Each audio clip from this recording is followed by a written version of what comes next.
Pasukan jin muslim hadir. Inilah lawan makhluk ini.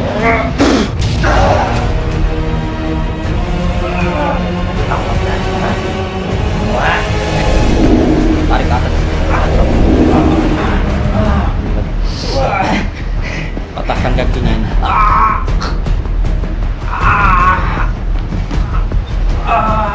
Patahkan satunya.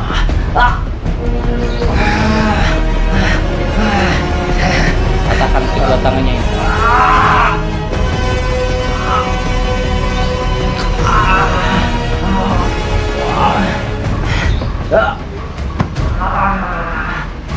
Sampaikan ke tuanmu, saya pasti akan datang nanti ke sana. Sampaikan ke tuanmu, saya pasti akan datang ke sana.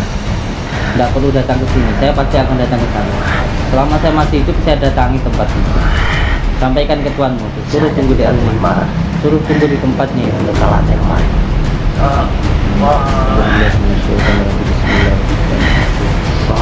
Coba kamu, saya tunggu di sana.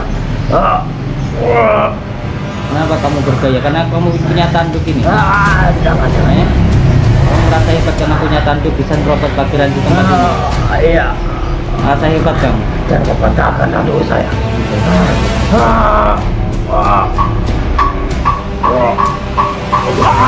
Yang lain hijab sakronnya tolong diistiqomahkan setiap malam. Yang sudah mendapatkan ijazah hijab parki diriadoi lagi, dikuasai lagi. Dan hijab Jafar Shodiqnya saya minta untuk dibuat pagaran lagi di tempat kita ini, karena bangsa-bangsa jin ifrit di zaman sekarang ini semakin kuat.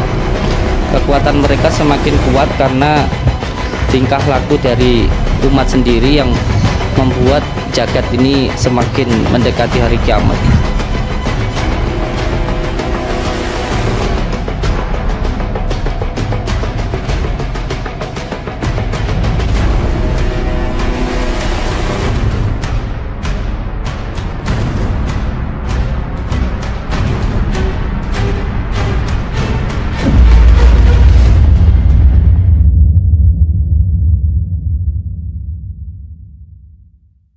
Kita yang butuh Allah. Semua orang beribadah, sholat, dia nggak menambah keagungan Allah karena Allah sudah maha agung. Dan semua orang ini nggak ada yang sholat juga tidak akan mengurangi keagungan Allah karena Allah sudah maha agung, gitu loh. Semua yang kita lakukan itu kebaikan diri kita sendiri, bukan untuk Allah.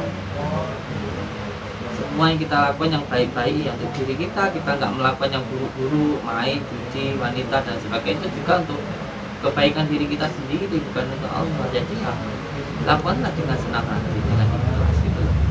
Karena itu untuk kebaikan diri kita sendiri, itu yang harus dipahami.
Biar.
Siapa yang ingin menjadikan tumbal?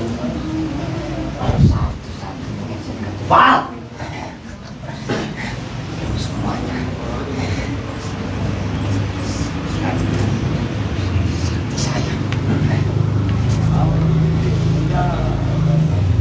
Mana yang tadi?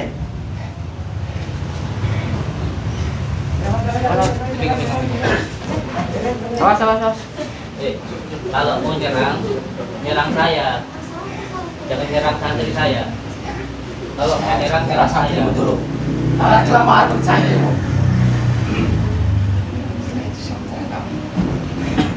Santet. Kalau mau Jangan omongan kamu. Kalau mau nyantet itu nyantet saya, jangan nyantet santri saya. Jangan omongan kamu. Bakarannya ya. Baca ya saya kok dalam hati. Dulu pakaiannya semuanya. Pakai semuanya.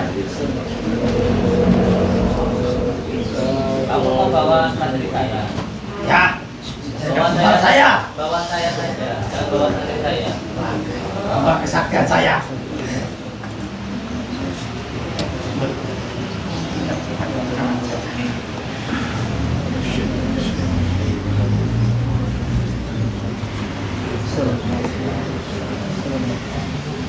Ini pertama sebenarnya. Bunuh pada kali ini.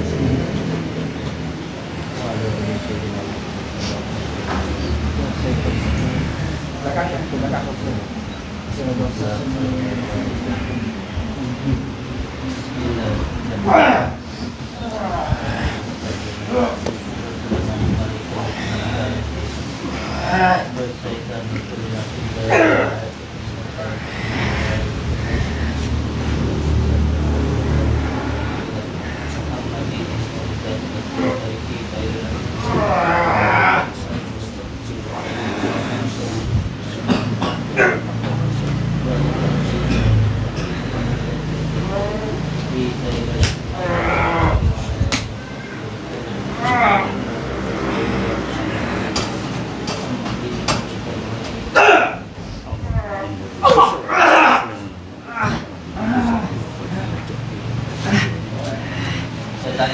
Tujuan kamu nyerang santri saya itu mau apa?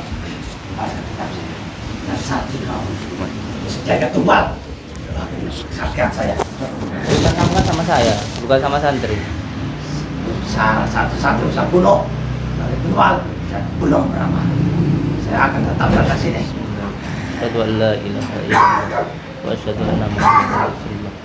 Assalamualaikum ya akhimul qadam minal badan. Assalamualaikum ya ahlimun nawqib. Assalamualaikum ya ahlimun najajah. Assalamualaikum ya ahliul ghaib.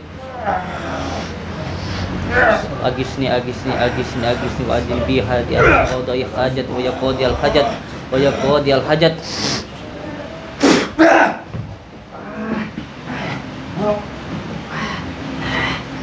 Barik ala sayyidina Muhammad ali sayyidina Allahumma shalli ala sayyidina Muhammadin wa ala alihi.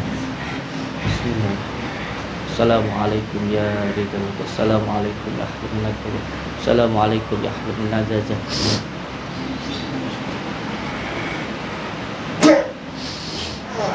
Ya syaikhusad walam ya kutubarukan ya Rasulullah ya Muhammad subhanahu ya Muhammad Aba Muhammadin Sayyidina Abdul Qadir Jalani agisni wa bidani fi qadati wa yaqulu.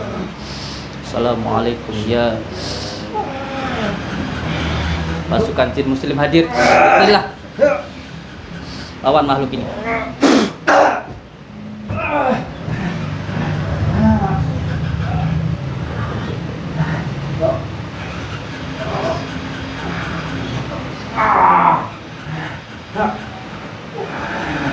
Bismillah. Ini saja. Tapi kamu nggak berani bantu. Wah. Tetapin ke tembok lagi.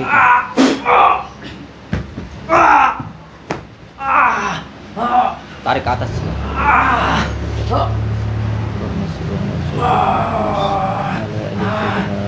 Muhammad. Patahkan kakinya ini.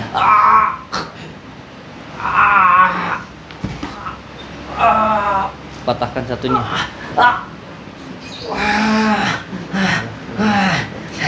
Patahkan kedua tangannya itu.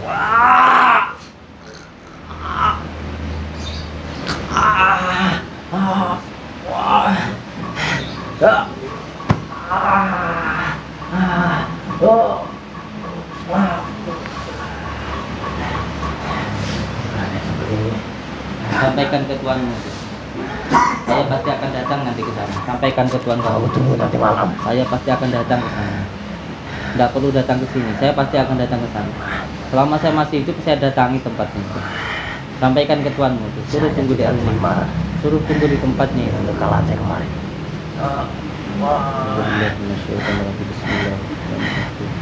Semua pasukan kamu, saya tunggu di sana. Kenapa kamu bergaya? Karena kamu punya tanduk ini. Jangan. Ya? Kamu merasa hebat karena punya tanduk bisa nerobos pageran di tempat ini. Iya. Merasa hebat kamu. Jangan kau patahkan tanduk saya.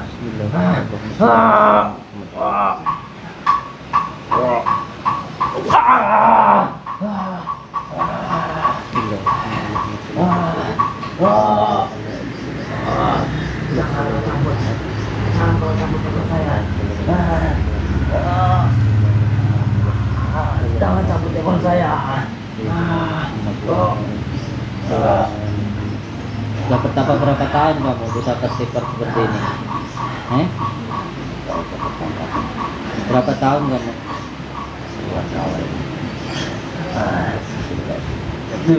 Bukan semuanya.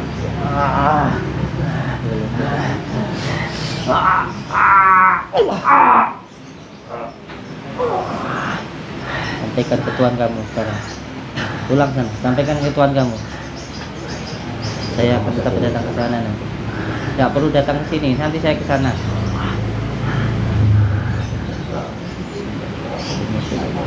Pulang kamu.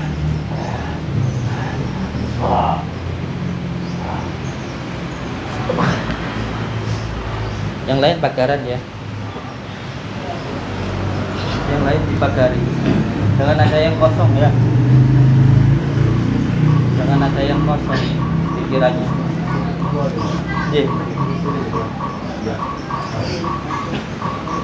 Yang lain hijab sakronnya tolong diistiqomahkan setiap malam. yang sudah mendapatkan ijazah hijib parki diriadhoi lagi, dikuasai lagi.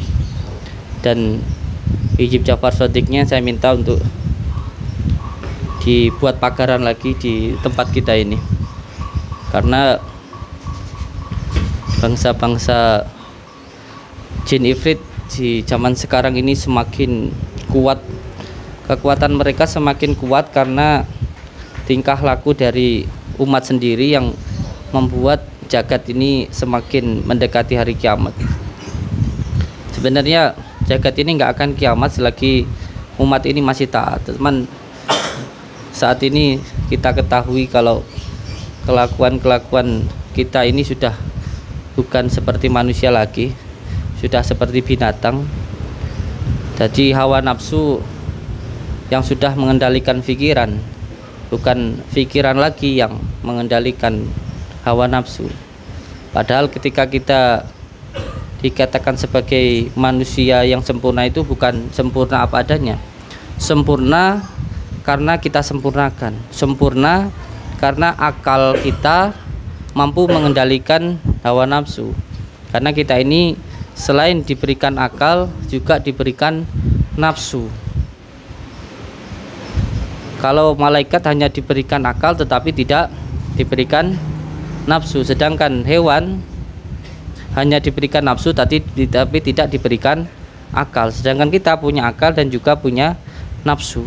Kalau akal kita mampu mengendalikan hawa nafsu, maka kita insya Allah lebih baik, lebih mulia dari malaikat. Tetapi kalau hawa nafsu kita yang mengendalikan akal kita, maka kita akan lebih hina dari binatang.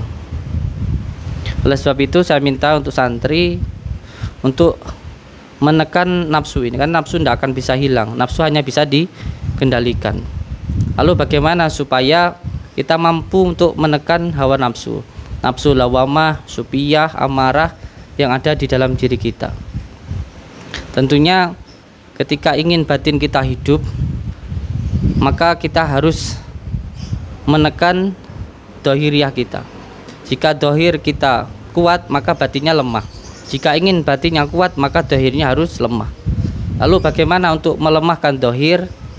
Ya, mengurangi semua kesenangan dohiriyah, makan, minum, tidur, wanita dan lain sebagainya. Itu harus ditekan sekuat-kuatnya supaya batinnya kuat. Kalau batinnya ingin kuat, maka dohirnya harus lemah. Maka saya minta untuk kepada santri dikurangi kesenangan dunianya. Makanya yang terutama untuk santri saat ini saya minta semuanya melakukan puasa bila ruh, tidak makan yang bernyawa dan yang keluar dari yang bernyawa. Apakah ini ada sanadnya? Ada. Apakah ini ada dunungnya? Ada. Karena apa yang kita makan akan menentukan apa yang kita lakukan. Kita ingin menekan nafsu hewani yang ada di dalam diri kita, ya jangan makan yang dari hewan. Semua unsur hewani jangan makan. Makanya seperti daun-daun, seperti hal-hal yang dipendam. Saya minta untuk santri jangan makan yang bernyawa dan yang keluar dari yang bernyawa dulu selama 41 hari ke depan ini. Apapun yang ada unsur hewannya, mie ada telurnya jangan. Makanya hanya yang tidak ada nyawanya, dari tumbuh-tumbuhan saja, bukan dari hewani. Nggih. Saya minta untuk panjenengan mohon doanya dan juga mohon untuk beriadah dulu nggih.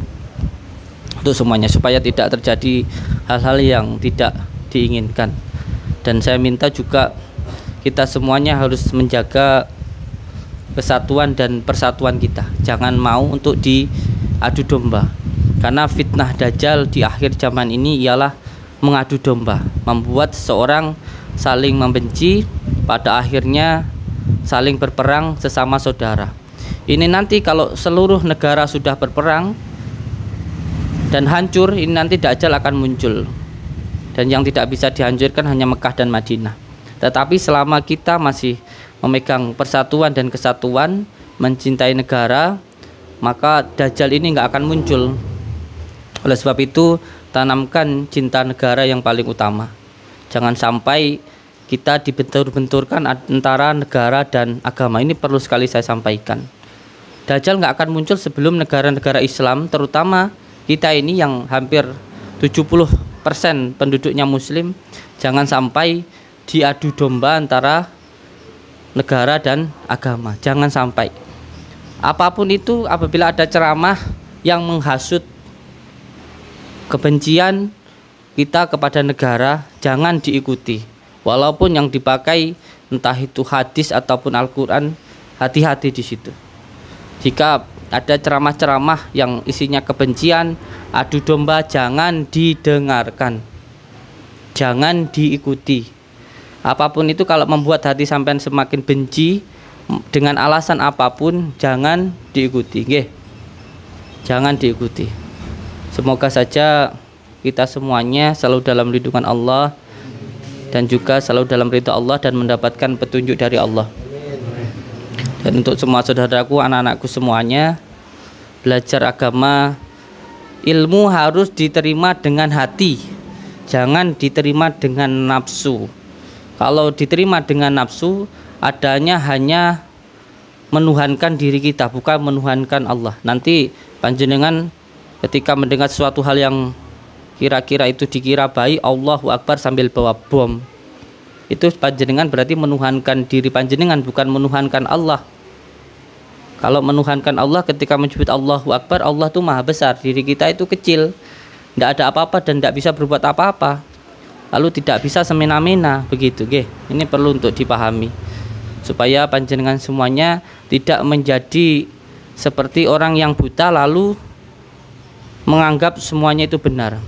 Orang buta yang ditanya tentang gajah, ketika sampean baru memegang telinga gajah lalu mengatakan bahwa gajah itu lebar, karena yang sampean pegang hanya telinganya, dan sampean teriak-teriak kemana-mana kalau gajah itu lebar. Ada juga yang teriak-teriak bahwa gajah itu panjang, karena yang dipegang adalah belalainya. Jadi kalau mau belajar agama secara kafah, tidak boleh sepotong-sepotong. Belajar agama harus secara kafah.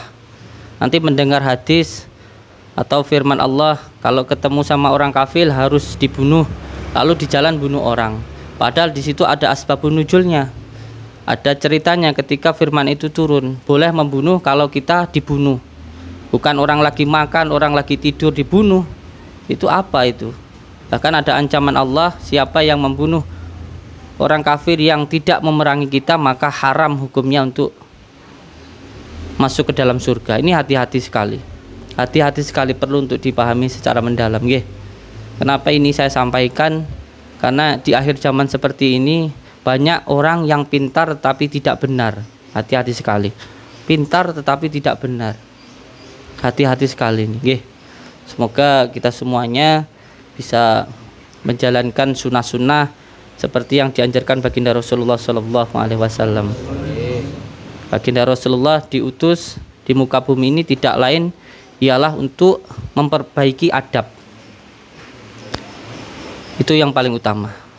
Rasulullah itu sangat sayang kepada semua makhluk, bukan hanya kepada orang yang ahli agama, tetapi kepada orang musyrik, orang kafir pun baginda juga sayang. Bahkan ada salah satu riwayat yang orang kafir itu buta dan setiap hari mencaci baginda Rasulullah, itu pun oleh baginda Rasulullah disuapi, sampai pada akhirnya baginda Rasulullah SAW meninggal. Ketika meninggal, Abu Bakar mendekati orang tersebut dan menggantikan makannya. Ketika menggantikan makannya itu pun sambil mencaci.